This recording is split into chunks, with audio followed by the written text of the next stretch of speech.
Hi everyone, Lisa for the Graphics Fairy. Today I have a quick tip. We're going to be upcycling a used tea bag into some really cool tea-dyed paper that you can use in your junk journals, mixed media collages, and other projects. Now bear with me on this. When I first heard this idea from Karen, I have to admit I wasn't too sure about it.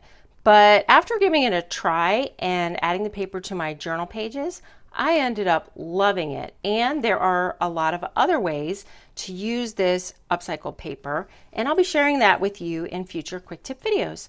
So let's get started. First, make yourself a nice cup of tea.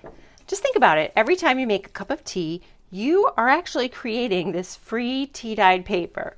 After making your tea, remove the bag from the water and place it on some paper towels and let it cool. Once it's cool, you can open it up. Now there are two different types of tea bags, at least from my tea stash. One is just a string that is knotted and the other is a little mini staple. And either can be opened with a pair of cuticle scissors, embroidery scissors, which is what I'm using, or I think a pair of tweezers or needle nose pliers would also work.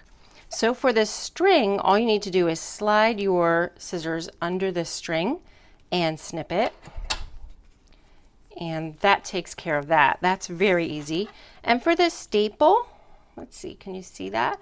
All you need to do is slide the scissors under the staple and pry first one side of it up and then the other side of it up.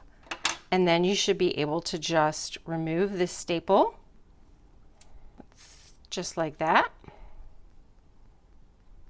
And then the next step would be to open the tea bag up.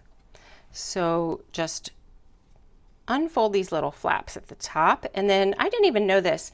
A tea bag is actually one folded piece.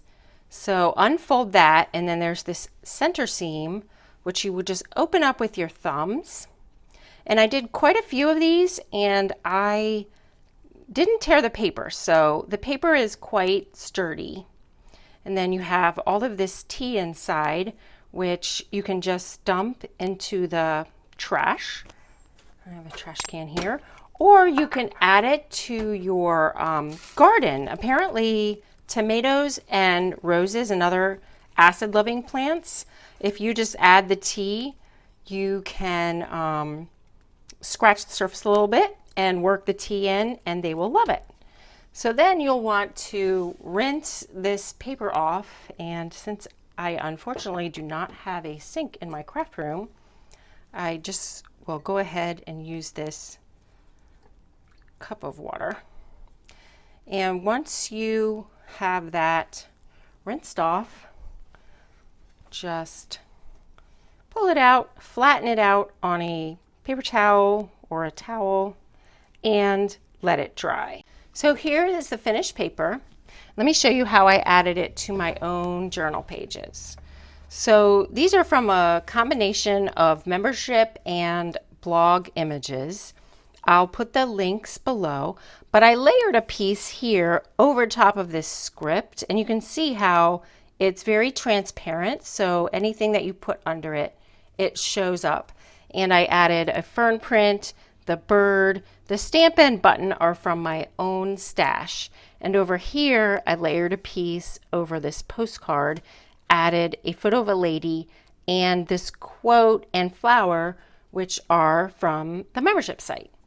So I hope you give this a try. It was really fun, and I look forward to making more projects with this really cool tea-dyed paper. Anytime I can make something out of nothing, I love it, and I hope you do too. So give this video a like and be sure to subscribe to us here at the Graphics Fairy YouTube channel.